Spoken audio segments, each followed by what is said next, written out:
നമസ്കാരം. ഒറ്റ ചോദ്യം ഒറ്റ ഉത്തരം എന്ന പ്രോഗ്രാമിൽ ഇന്ന് അതിഥിയായിട്ട് എത്തുന്നത് വംശം എന്ന നാടകത്തിൽ ഭീമസേനനായി തകർത്താടിയ ഒരു കലാകാരൻ. പേര് പറയുമ്പോൾ നിങ്ങൾക്ക് മനസ്സിലാകും, പ്രിയപ്പെട്ട അനിൽ ചെങ്ങന്നൂർ. അദ്ദേഹമാണ് ഇന്നത്തെ അതിഥി.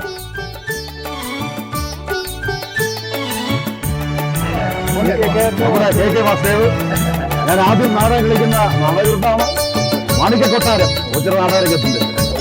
ഇതെന്റെ പ്രിയപ്പെട്ട ഗുരുനാഥൻ ജയപ്രസാദ് സാറ്. സാറിനെ പ്രൊഫഷൻ നടത്തില്ല, സ്കൂളിൽ പഠിക്കുമ്പോൾ നാടകത്തിലേക്ക് വെച്ച ആളാണ് കേട്ടോ.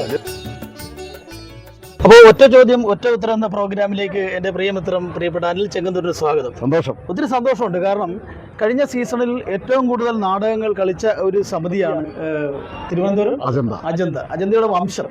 അതിലെ ഭീമസേനനായി നിറഞ്ഞാടിയ, അത് വാക്കുകൾക്ക് അതീതമായിരുന്നു അദ്ദേഹത്തിൻ്റെ പെർഫോമൻസ്. അതുകൊണ്ടാണ് കഴിഞ്ഞ സംസ്ഥാന പ്രൊഫഷണൽ നാടക മത്സരത്തിൽ ഏറ്റവും മികച്ച നടനായി തിരഞ്ഞെടുത്ത പ്രിയപ്പെട്ട നമ്മുടെ ഭീമൻ, അങ്ങനെയാണ് ഇപ്പം പറയാൻ, അനിൽ ചെങ്ങന്നൂരാണ് നിൽക്കുന്നത്. അപ്പോൾ വംശം എന്ന നാടകത്തിലേക്കുള്ള വരവും, കാരണം ഇങ്ങനൊരു കഥാപാത്രം കിട്ടുക എന്ന് പറഞ്ഞൊരു കലാകാരനെ സംബന്ധിച്ചിടത്തോളം ഏറ്റവും വലിയ ഭാഗ്യമാണ്. തീർച്ചയായിട്ടും. അപ്പം അതിലേക്കുള്ള വരവ് എങ്ങനെയായിരുന്നു?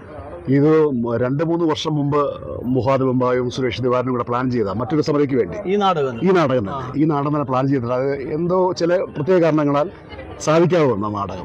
പിന്നെ അത് അവർ ആ പ്രോജക്റ്റ് തന്നെ വിട്ടു. അതിനുശേഷം പിന്നീട് ഈ നമുക്ക് വേണ്ടി വെച്ചിരിക്കുകയായിരുന്നു, അതായിരിക്കും എന്തോ പ്രോജക്റ്റ് അവർ വിട്ടു, അങ്ങനെ അത് മാറ്റി വെച്ചിരിക്കും. പിന്നെ അതിനുശേഷം ഈ അജന്തയിലേക്ക് എന്നെ കഴിഞ്ഞ വർഷം വിളിക്കുമ്പോൾ തന്നെ ഇത് ഈ പ്രോജക്റ്റ് ആണെന്നൊന്നും എനിക്കറിയില്ല. ഇവിടെ വന്ന് നാടകത്തിന് വേണ്ടിയാണ്, അവിടെ അജണ്ട നിൽക്കാൻ താല്പര്യമുണ്ടോ, നല്ല കാര്യങ്ങളും ചോദിച്ചു, ഞാൻ സമ്മതിച്ചു. ഇവിടെ വന്നപ്പോഴാണ് ഇന്ന നാടകം, പക്ഷെ അപ്പോഴും ഞാൻ അറിയുന്നില്ല, ഞങ്ങൾക്ക് വേണ്ടി 2-3 വർഷം മുമ്പ് തയ്യാറാക്കിയ പ്രോജക്റ്റ് ആണെന്ന് അറിയില്ല. പിന്നീട് ക്യാമ്പിൽ എത്തിയതിനു ശേഷമാണ് മുഹാദ് പറയുന്നത്, അനിയേട്ട അന്ന് നമ്മൾ ഇന്ന സമിതിക്ക് വേണ്ടി തയ്യാറാക്കി വെച്ച നാടകമായിരുന്നു, വിധി വൈപരീത്താൽ അത് നിങ്ങളുടെ കയ്യിലേക്ക് തന്നെ വന്നു. എന്റെ കയ്യിലേക്ക് തന്നെ മാത്രമല്ല, അതിലെന്റെ മകനായി അഭിനയിച്ച, പിന്നെ ഘടോത്കജനായി അഭിനയിച്ച കണ്ണനും മറ്റേ സമിതിയിലേക്ക് ഞങ്ങൾ രണ്ടുപേരും ഫിക്സ് ചെയ്തിരുന്നതാണ്. അവനും യാദൃച്ഛികമായി മറ്റൊരാൾക്ക് പകരക്കാരനായിട്ടാണ് ഈ സമിതിയിലേക്ക്. ഭയങ്കര വിധിയാണ്. ഞാൻ പറഞ്ഞാൽ പറ്റുന്നുണ്ടല്ലോ, ഈ നാടകം എനിക്ക് തോന്നുന്നു ഉദ്ഘാടനം കഴിഞ്ഞതോ ഒന്നാമത്തെ 2ാമത്തെ വേദിയിലാണ് ഞാൻ ഈ നാടകം കാണുന്നത്. അപ്പൊ 2ാമത്തെ വേദി തന്നെ കണ്ടപ്പോൾ ഞാൻ 2ാമത്തെ വേദിയിൽ ഈ നാടകം ഇങ്ങനെയാണ് കളിക്കുന്നതെങ്കിൽ വംശം എങ്ങനെയായിരിക്കും ഇത് മുന്നോട്ട് പോകുന്നതിനെ കുറിച്ച് നമുക്ക് അന്ന് തന്നെ റിസൾട്ട് കിട്ടി.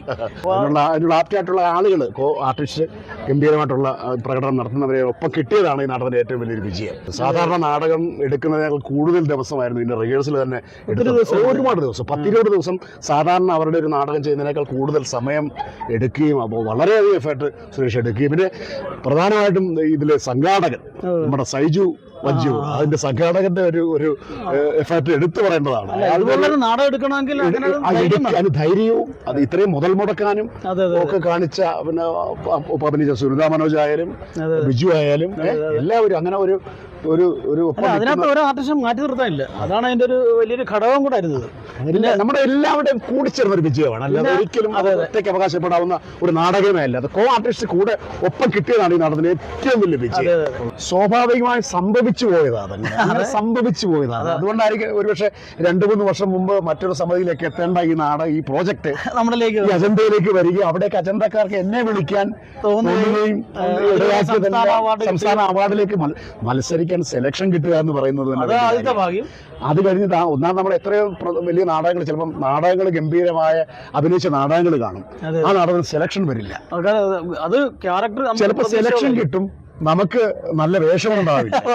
അങ്ങനെയൊക്കെ സംഭവിക്കും ചിലപ്പോൾ കാര്യങ്ങൾ. ഇത് മുമ്പ് പറഞ്ഞാണ് കറക്റ്റ് വേർഡ്, കാരണം സംഭവിച്ചു പോയതാണ്. ഞാൻ ഈ അനിൽ ചെങ്ങന്നൂർ നടനെ നോക്കി കാണുന്നത് നാടകത്തിന് വേണ്ടി ജീവിച്ചൊരു മനുഷ്യൻ. കാരണം പണ്ടോട്ടെ കാണുമ്പോഴും നാടകവും കഥകളും യാത്രകളും ഇത് മാത്രമേ നമുക്ക് സംസാരിക്കാനുള്ളൂ. അപ്പൊ അതിനുവേണ്ടി നമ്മൾ അത്രയും സമർപ്പിച്ചപ്പോൾ എന്താ പറയുക, ദൈവം തന്നൊരു വലിയ ഗിഫ്റ്റ്. തീർച്ചയായിട്ടും. അങ്ങനെ മധുവിനെ പോലുള്ള ആളുകളൊക്കെ വന്ന് ഇത് പറയുമ്പോഴാണ് നമുക്ക് അതൊക്കെ ആദ്യമൊക്കെ മധു എന്താണെന്നറിയും, നമ്മൾ ഈ ആദ്യം നാടകം എടുക്കുന്നു, റിഹേഴ്സൽ എടുക്കുന്നു, നമ്മൾ ഉദ്ഘാടനം കഴിയുന്നു, ഇതെങ്ങനെ ഇരിക്കും, ഞാൻ ഭീമസേനൻ, എന്റെ ആകാരം അതിന് കറക്റ്റാണ്, അതിനൊക്കെയുള്ള ഒരുപാട് കൺഫ്യൂഷൻസ്. ഭീമസേനേക്കാളും കൂടുതൽ ആത്മസംഘർഷം നമുക്കുണ്ട്.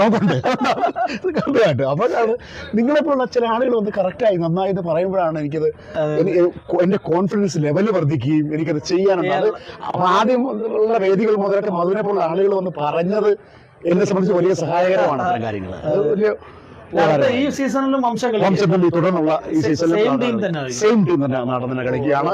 ഞാൻ തന്നെ 3-4 വേദികളിൽ ഈ നാടകം കണ്ടു കഴിഞ്ഞു. അപ്പൊ എന്തായാലും ഒത്തിരി സന്തോഷം.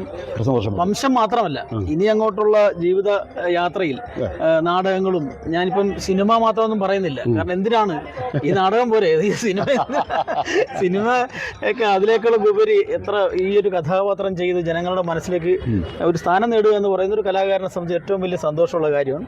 അപ്പൊ ഇനിയും ദീർഘനാൾ ആയുരാരോഗ്യ സൗഖ്യത്തോടുകൂടി കലായാത്ര തുടരട്ടെ എന്ന് പ്രാർത്ഥിക്കുന്നു. തീർച്ചയായിട്ടും മധുവിന്റെ സപ്പോർട്ട് എപ്പോഴും എൻ്റെ കൂടെ ഉണ്ടാവുമെന്ന് എനിക്കറിയാം. Thank you. Okay, thank you. കണ്ണിൽ